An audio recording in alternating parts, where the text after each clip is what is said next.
La tête dans les nuances vous propose sa série Tête à tête. Mon nom est Robert Aubin. À chaque rencontre, je tente de découvrir un peu plus la personnalité, l'expertise et le terrain de jeu des invités que j'accueille. Aujourd'hui, je vous propose d'entrer dans l'univers de Mme Laurie Bellerive, propriétaire des centres athlétiques TR et du centre récréatif Au Volt. Bienvenue à cette rencontre. Bienvenue à toutes et à tous. Bienvenue à cette autre tête-à-tête que vous présente la série La tête dans les nuances. Et aujourd'hui, je vous propose de rencontrer Laurie Bellerive. Laurie, bonjour. Bonjour. Merci d'avoir accepté l'invitation. Bien, merci de m'avoir invité. Bien, le plaisir est partagé, alors profitons-en. Je plonge tout de suite dans votre curriculum vitae parce que, évidemment, probablement que plusieurs de nos spectateurs vous connaissent déjà comme étant la propriétaire des 2 succursales du centre athlétique TR. Est-ce qu'on dit TR ou Trois-Rivières? Ou c'est TR. juste TR, voilà. Ouais. Vous êtes aussi nouvellement la propriétaire de l'entreprise Au Volt à Trois-Rivières, qui est une franchise ouverte chez nous. Alors, quand je voyais ça, je me disais, bien, c'est sûr que si on va fouiller dans son CV, on va trouver quelque chose comme un parcours en éducation physique, en médecine sportive ou je ne sais quoi d'autre du même acabit. Or, il n'en est rien.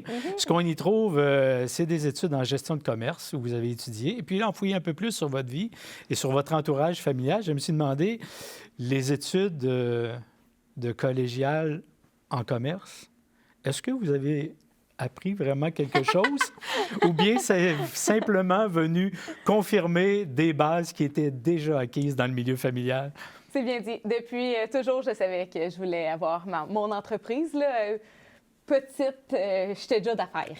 Fait que j'ai des cahiers là, quand j'étais jeune. J'étais vraiment pas vieille. Là. Je travaillais à tous les étés chez mon père avait un écurie, on peinturait la clôture. Puis ça me donnait 3 de l'heure. Parce que bref, j'ai tout ça dans un cahier, mes revenus, quand j'allais magasiner mes dépenses. Oh, et quand j'avais 100 j'allais au guichet, je le déposais. J'ai toujours aimé les chiffres. J'ai toujours aimé la croissance, les projets, la diversité, tout ça, c'est en moi. Fait que... Curieusement, ça côtoyait un rêve de chanteuse aussi? De chanteuse? Oui, j'ai lu ça sur vous, non? Peut-être, ouais, très, très jeune. OK, vous êtes allé très loin, là. Ben oui. OK, oui, mais j'ai aucun talent.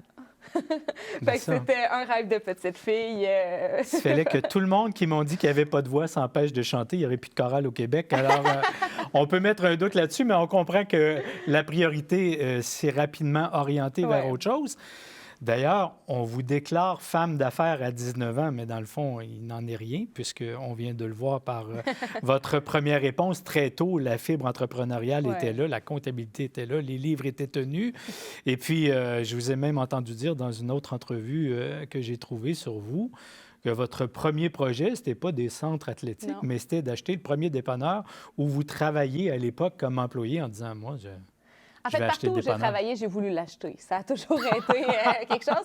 Et j'ai toujours été très travaillante. Fait que j'ai toujours eu plusieurs emplois, tout ça. Puis je me suis tout le temps projetée en me disant « Ah, ça, je pense que je pourrais mener ça. Ça pourrait être mon entreprise à moi. » Et le dépanneur, ça avait été un des premiers projets qui aurait vraiment pu se concrétiser, là.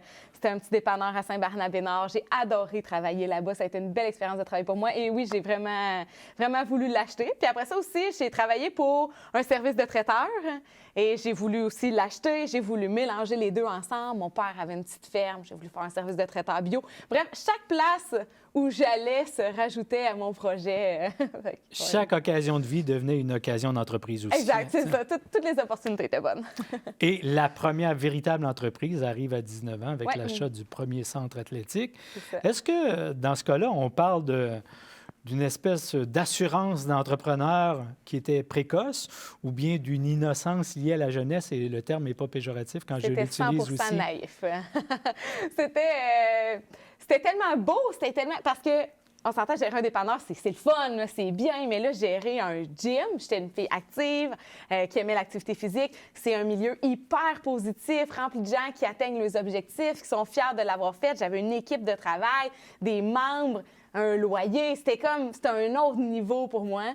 Fait que quand j'ai eu cette opportunité-là, je me rappelle qu'on m'a dit ça allait être quoi mon loyer, ça allait être comment ça allait un peu marcher, puis tout ça. Puis je me rappelle que ça me dérangeait pas, moi, c'est sûr, que j'y allais, je le faisais. C'était des technicalités, tout ça. Oui, c'est ça. Moi, je fonçais dans ce projet-là, puis j'étais 100 là. Et à ce moment-là, au moment où arrive le premier centre athlétique, la priorité, c'est celle de l'entrepreneur ou déjà c'est celle de mettre les gens en mouvement par le biais d'un centre athlétique? C'est une excellente question.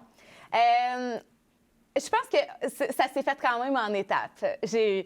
Le conditionnement physique me passionne, mais c'est une passion qui est venue quand même avec le temps. T'sais, à la base, c'est vrai que c'était d'avoir mon entreprise. Personnellement, si je pense juste à moi, c'était d'avoir mon entreprise qui m'allumait autant. Puis je travaillais déjà au centre athlétique. Dans le fond, le centre athlétique avait ouvert en août. J'ai été engagée à l'ouverture. Donc, vous avez voulu toutes les acheter, mais cette fois-là, ça s'est réalisé. C'est exactement, c'est exactement ça. Et là, on est au mois d'avril, là, comme 8 mois après l'ouverture. Le propriétaire doit prendre une décision. Il y avait des enjeux de son côté. Voulait vendre vite.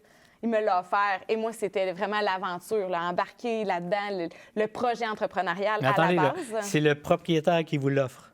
Oui. Vous avez 19 ans. Oui. Ça veut donc que lui, il avait déjà perçu ses qualités entrepreneuriales chez vous. Je pense qu'il me faisait confiance, oui. Mais aussi, faut pas. J'ai une famille entrepreneuriale, ma famille a beaucoup de locaux commerciaux. Le centre était dans un local qui appartient à mon oncle. Fait que mon oncle a quand même parlé pour moi.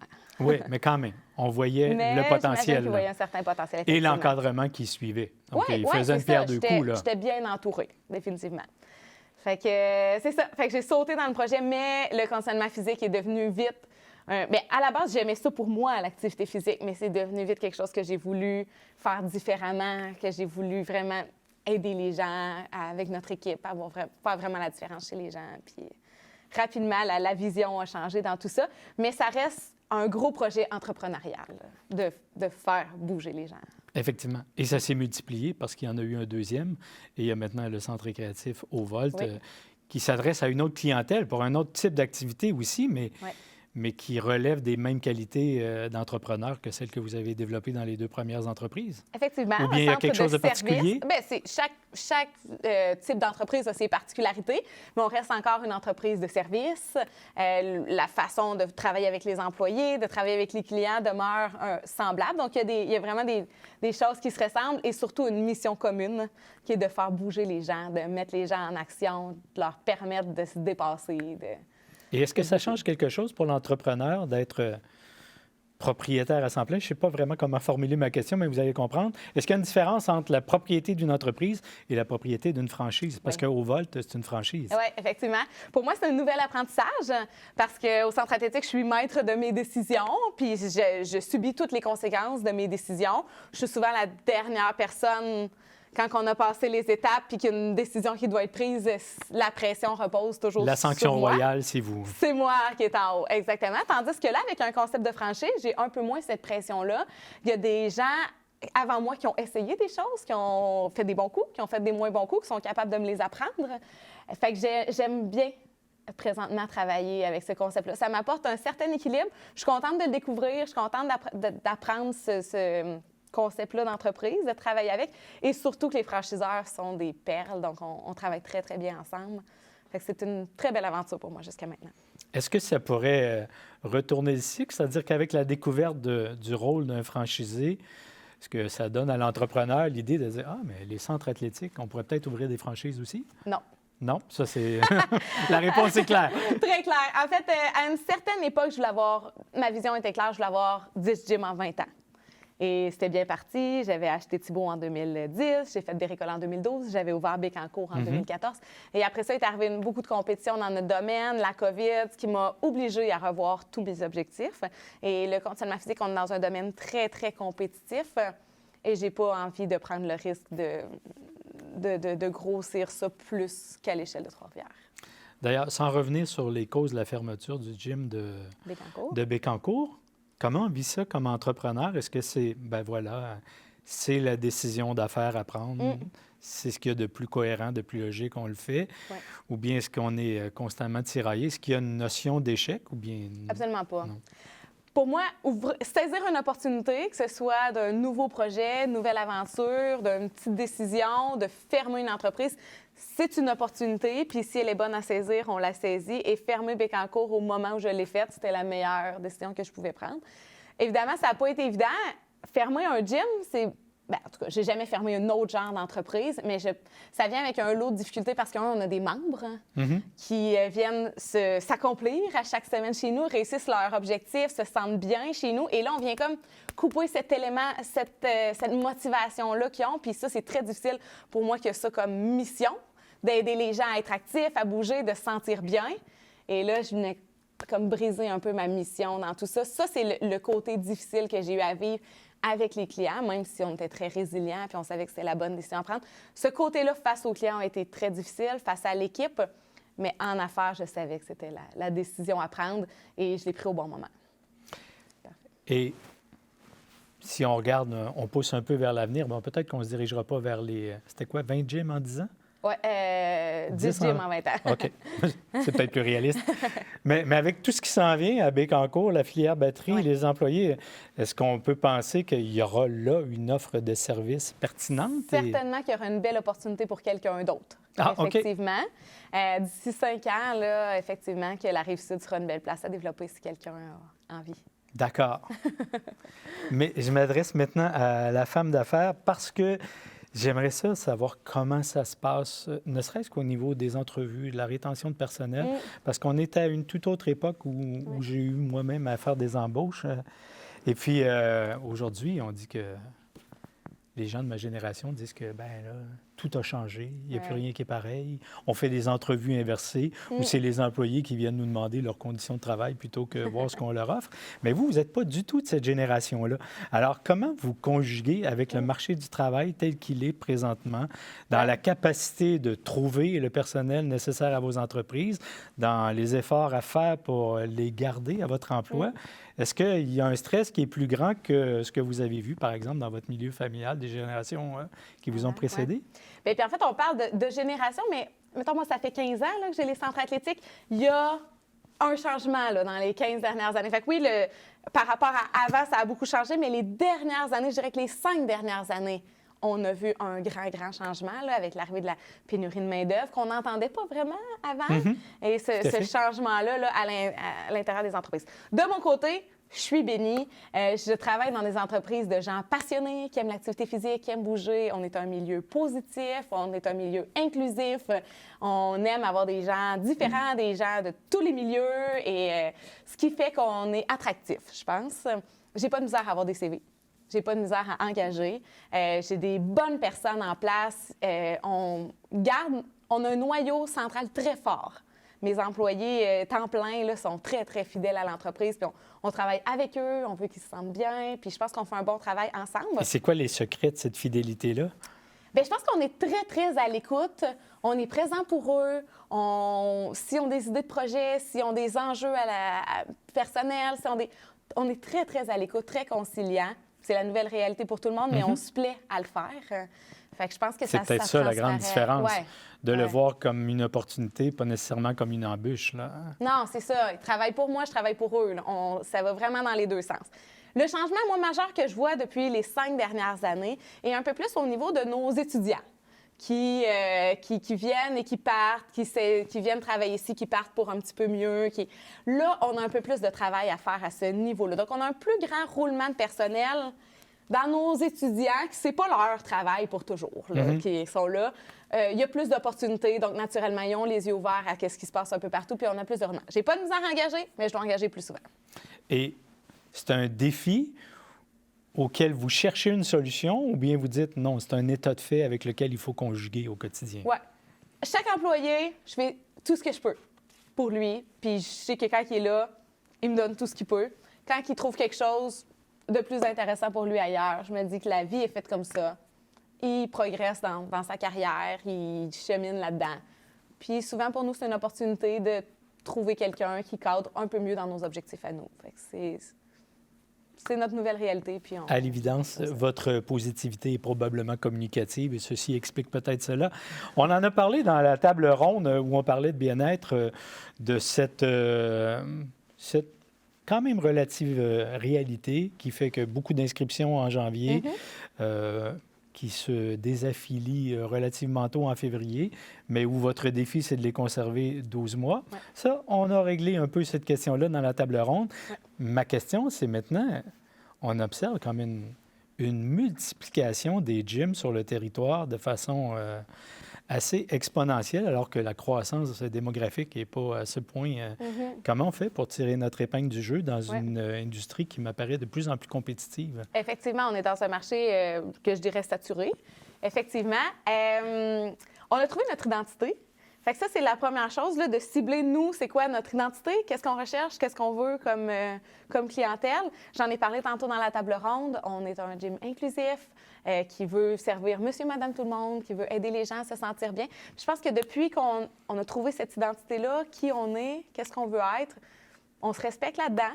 Puis c'est sûr qu'avant, c'est tout le temps des déceptions quand on attend des gens qui partent, qui viennent dans d'autres centres et qui se promènent comme ça.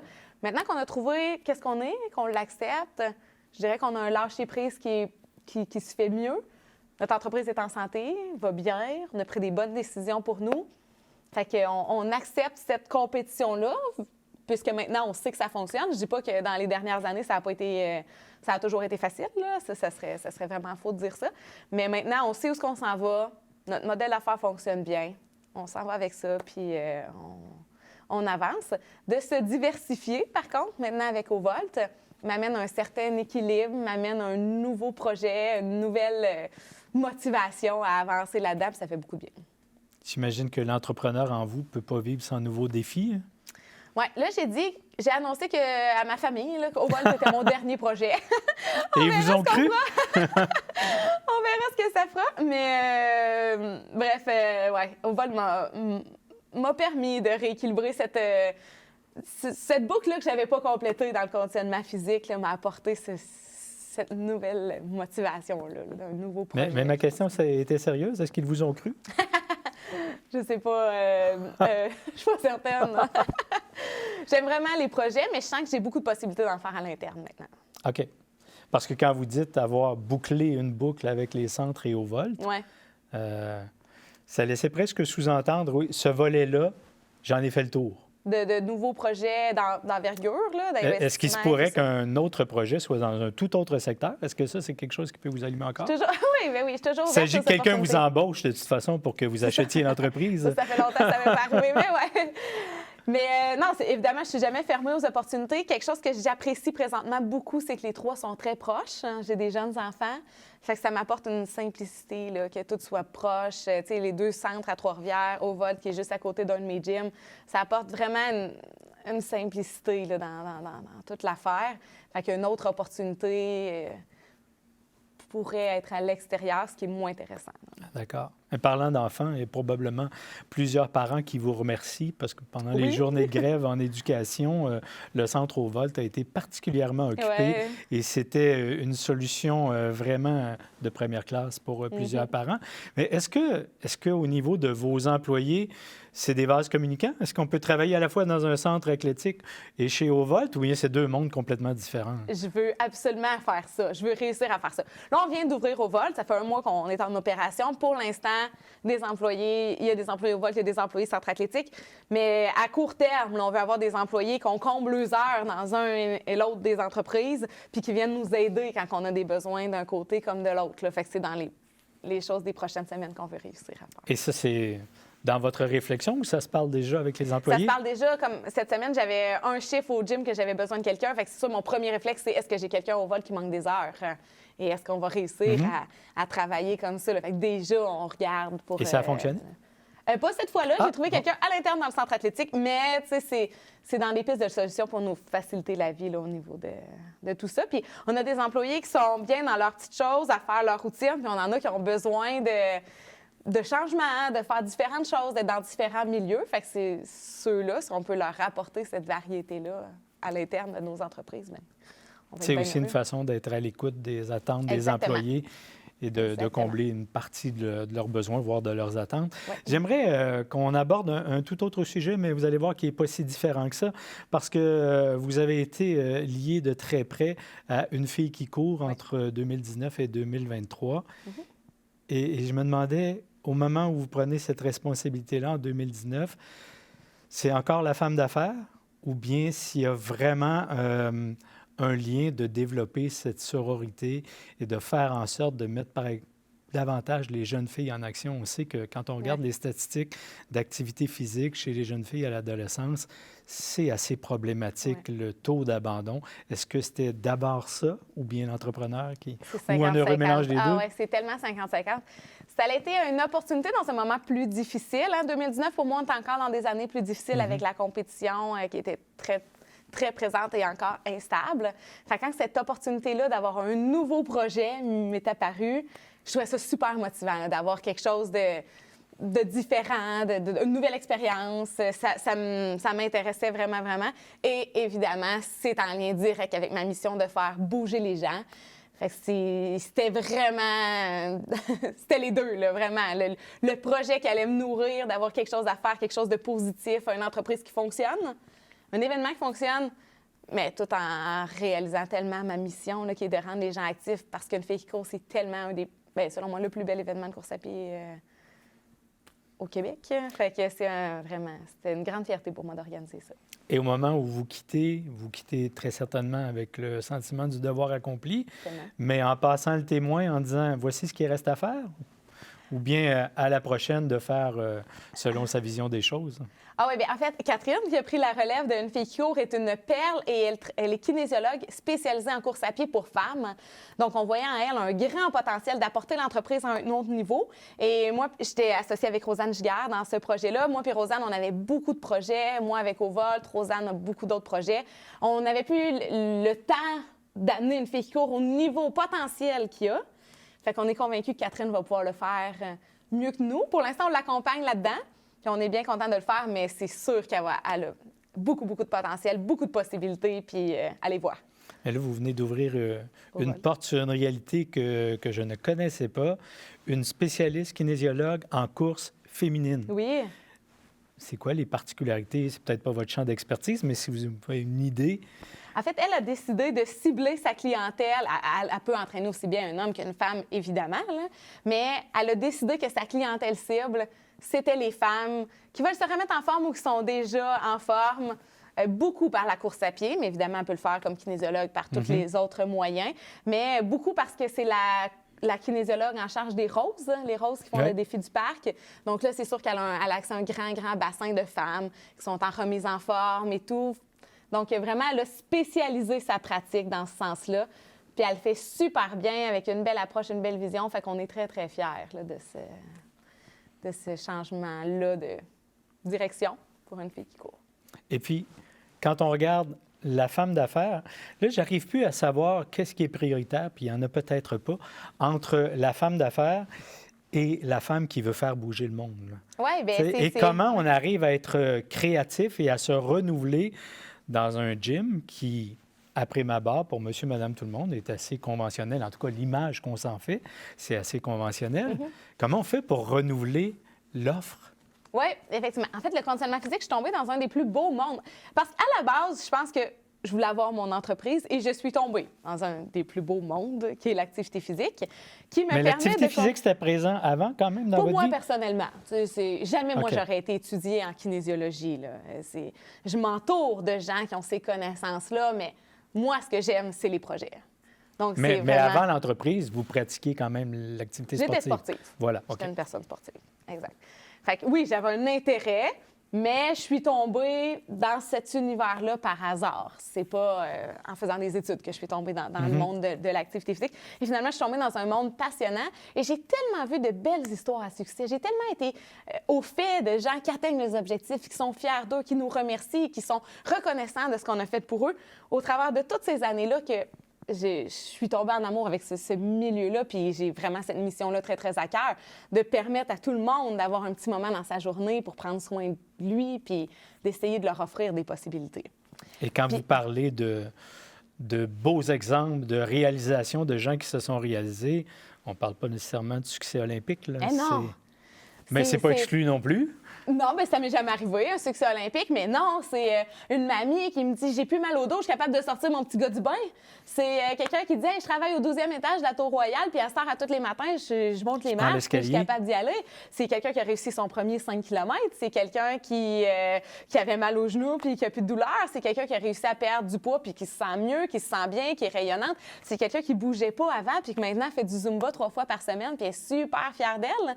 On en a tellement des exemples de gens à différents niveaux qui nous disent, moi, tous les après-midi, je m'endormais, mais j'ai beaucoup plus d'énergie. J'avais des problèmes d'insomnie, mais maintenant, je dors beaucoup mieux. Ou on en a tout le temps, des petites victoires, des grandes victoires. Et tous les exemples que vous donnez n'ont pas d'âge, j'imagine? Non, absolument pas, tellement pas. Quand l'histoire que je viens de raconter d'insomnie, c'est une étudiante qui souffre d'anxiété, qui est anxiété de performance, tout ça, qui réussit à mieux gérer ça grâce à l'activité physique. La mamie qui est rendue capable de se pencher, de jouer avec ses petits-enfants. C'est beau, ça? C'est incroyable, c'est le fun, c'est beau. Fait que c'est tous ces petits moments-là qu'on est fiers de pouvoir permettre. Bien, que les gens, on est fiers que les gens se permettent de le faire, puis on est fiers de pouvoir les accompagner là-dedans. Fait que je suis tombée dans ce monde-là qui est passionnant et sans limite. Hein. L'activité physique, il y a tout le temps une nouvelle tendance, une nouvelle opportunité, une nouvelle façon de faire, une nouvelle mode, quelque chose à essayer. Puis on se gêne pas d'essayer des projets, d'essayer des choses. Puis j'ai une équipe qui est ouverte à ça, puis qui veut essayer des affaires. Fait que on essaye, on fait des erreurs, on fait des bons coups, on donne des nouvelles possibilités aux gens. Des fois, ça marche, des fois, ça marche pas. Puis on avance là-dedans tout le temps. On a eu la chance de se croiser à quelques occasions à une autre époque. Et moi, je vous ai toujours connu avec le sourire que les gens découvrent ce soir. Est-ce que même dans les périodes difficiles, parce que j'imagine qu'à titre d'entrepreneur, tout n'a pas été rose toujours, est-ce que vous conservez ce sourire-là toujours? Ça semble être votre principale marque de commerce. Bien, merci. C'est sûr qu'effectivement, on a eu des bouts plus difficiles.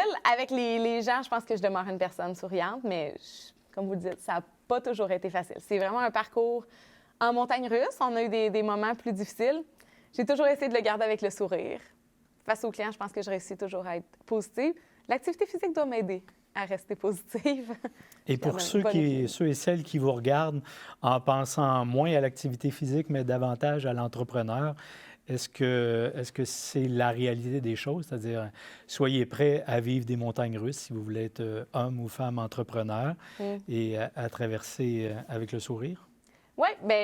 Oui, on ne sait jamais ce qui nous attend. Puis la semaine dernière, je parlais à une autre personne qui, elle, a vraiment des belles années de croissance, mais même en croissance, c'est parsemé de défis. Fait que peu importe que ce soit des défis de décroissance, de croissance, de RH, peu importe c'est quel genre de défi, je pense que oui, être entrepreneur, c'est être prêt à accepter ça. Puis c'est la raison, je pense, pourquoi on est là. C'est la raison pourquoi on le fait. C'est parce qu'on aime avoir des défis, des challenges, puis sentir qu'on est capable de les affronter.